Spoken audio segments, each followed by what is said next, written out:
Do you want to build a fort, man? The Fort of Forinthry has finally released, but is it actually a good piece of content? Is this the new skilling hub? Or is it just another one of those requirements that you would do for a completion escape or check out on release and never touch again? Well, let's talk about it.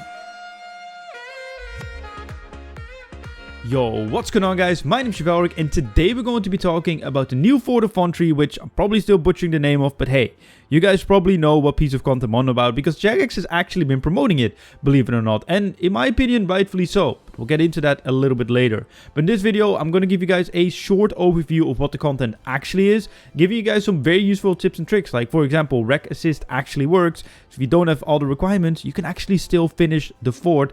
And also talk about if this is just simply another comp requirement slash fun to check out on day of release and then never checking it out again, or if it's actually here to stay. So if you're going to enjoy this video, definitely leave a like. Let me know in the comment section down below what you think of these like review slash quick guide type of videos all in one. It's something new I'm trying and I hope you guys do enjoy it. Subscribe if you're new, join the Twitch channel. I'm live every single day at 6 p.m. game time, which is 7 p.m. EU and 1 p.m. Eastern Standard Time. And without further ado, let's get into the video. A quick disclaimer, yes, this is ripped straight from my stream, and the reason why is because I don't want to take away the awe effect of the fort. Believe it or not, but actually building the fort is very satisfying, even though it's literally just AFK construction, but seeing it just build up from this bare wasteland that you get there from to an actual really sick looking fort. I don't want to take that away from anyone, so that's why I ripped this straight off my stream. I usually don't like doing it because the quality is lower, but hey ho, whatever. Anyway, why should you even be building this fort? Besides, well, obviously if you want to go for the comp requirement, which is building all the buildings to tier 3, so pretty much finishing the fort for now, because there's actually going to be more buildings added in the future. But the fort actually has some decent buffs. Besides getting a 15% construction buff by building the workshop, there's also another reason why you should be building it, because you get more invention energy. Unfortunately, that doesn't mean that you can get another alchemizer Mark II.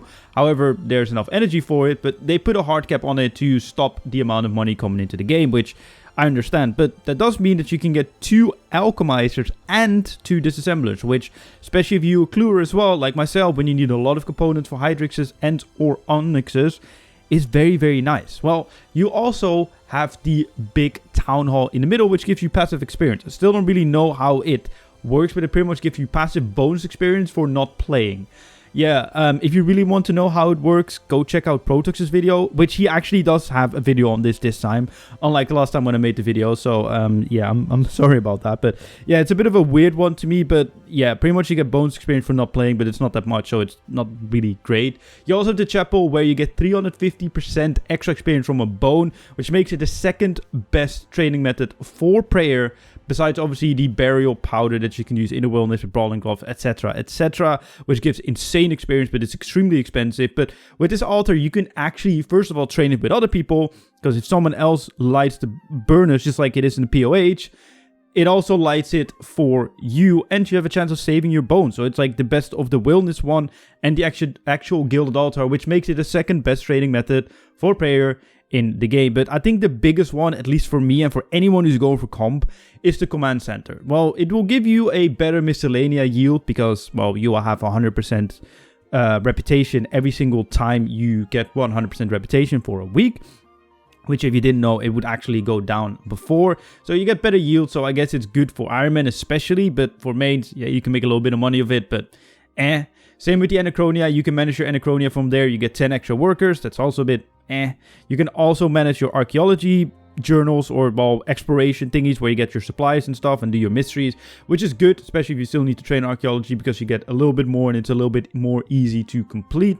But lastly, and the most important one, is the ports. There's a flat out 10% buff on port succession rate. If you've ever done ports, you know that you cannot get 100% well success rate when you're sending away a ship. By the way, if you need a guide, I have one linked in the description down below. That is my guide. It will go over everything you need to know for the comp requirement, but also explains the entire piece of content if you just want to do it for whatever other reasons. But yeah, you know that especially when you get higher up, you cannot get 90 or 100% anymore, and you're gambling away at 70 or sometimes even 68% or something, which if I have never done ports, means pretty much that you wait for 6 hours to get disappointed, or sometimes even 10 hours. So yeah, that's not too great. But yeah, you don't really need much requirements for it. I mean, obviously the higher construction level, the easier, because you can just build it yourself. But as I mentioned before, you can actually use Rec Assist. Someone in my stream used it who doesn't have 99 construction, because you need 96 for the command center, if I'm correct.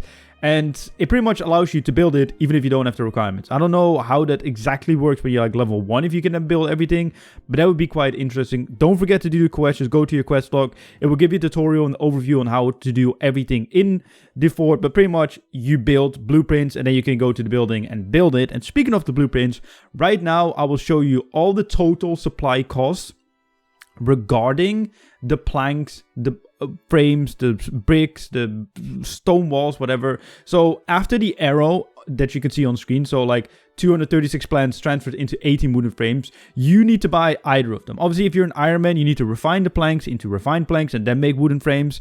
But in the case of a main, you can literally go to the Grand Exchange and get the frames from there. Also, 20 planks are required for the fortification that are included in the 236 planks. Same goes with the limestone bricks for, well, the limestone brick requirement for the lodestone, because there's actually a lodestone, which is really, really nice. But pretty much this is everything you need.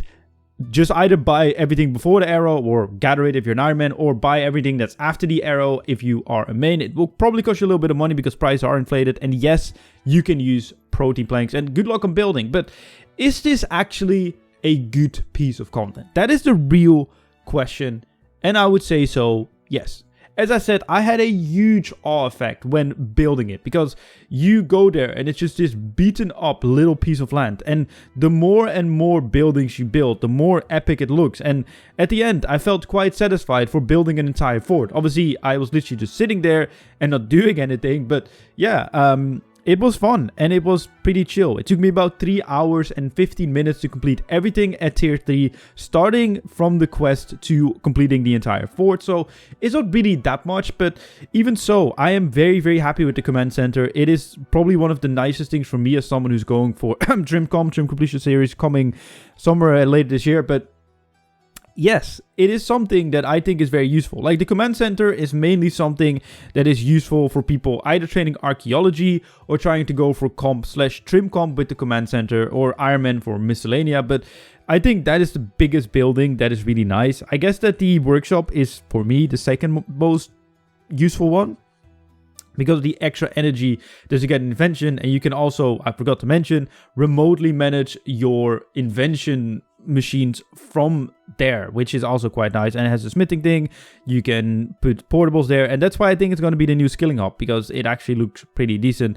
And then I think that the church is also quite useful, especially if you need to train prayer. I mean, probably if I would ever go for 120 prayer, I'll just blow a lot of money on it and do it via the burial powder. But still, it's a very nice way to train it, and it's a social way to train it, which I think will be really, really nice again, because I think, especially, I guess, gilded altars were still quite social, but having it in this nice church, which you can dedicate to any of the gods, which I think is sick as well, well, a few of them at least, is awesome. And I really, really like what they did. And I mean, I guess that passive experience is cool, whatever, but I don't really care for it. But yeah, I just think that they overall did a great job for it. I think the puzzle box and having passive boost is always nice, and I like it when they incorporate quest or whatever rewards into the main game, as in where you have an actual use for it besides the actual quest. I think that's great. And I think having an actual fort, which they're going to build upon, will be even better, because let's be honest, the fort is sick and you will go there for many, many reasons in the future, and it's not just something you put on your tool belt and never look at again. And as I said, the satisfaction for it, and I just want to give Jagex kudos as well for the way it looks graphically. Like, Mod Black Witch, which is one of the developers on the art team, did an incredible job on designing it. Like, for example, if you're building it, just pay attention to the shadows on the wall and how they move. And the further you are away from a light source, the bigger or smaller your shadows are getting, which is sick. Like, little details like that, but also like the details of everything, like all the decorations, for example, when building up the buildings from tier 1 to actually tier 3, it just becomes so much better, and I love it. It's actually such a graphically good looking area. The performance, however, does suck a little bit. I do want to say though, like, besides if you don't have a use for the prayer / supports thing. I guess it's not really that useful for like mid-level. Well, it is useful for mid-level players, but I feel like it's not useful for max players that are not interested in going for comp. Like, it doesn't bring you anything for PvM. At least it doesn't do it now. And there's nothing else there really for you to go there besides support / trainer, prayer training, or any other skill training in a more social setting, because I wouldn't be surprised if all the portables get replaced to forts, because you can place portables there and there's enough banks there to do so. But yeah, I would say that that's the case. But if you are someone who's going for comp or trim comp or still need to max, for example, this is great. And I really hope though that they are increasing the construction experience rates, because they're quite underwhelming right now. But yeah, overall, I think it's a really good piece of content, and I'm very, very excited to see what other buildings are going to be adding and what kind of passive buffs come from that, because the passive buffs right now, I think, are fairly balanced. I think they're really, really good for what they are, and I feel like there's something for everyone. Like the skilling people with the workshop, the town hall, I just don't understand. The church is good for people that need to train prayer, and you can sit on benches, by the way. And the command center is really good for people that are going for comp / trimmed completionscape, and as I said, for Iron Man as well. So overall, I would give this update a solid 8 out of 10. But let me know in the comment section down below what you guys think of this piece of content. Do you like it? Do you not like it? Let me know. Subscribe if you're new. And my name is Chevalric, and I'll see you guys in my next video, which is Saturday, the new series. Goodbye. Goodbye.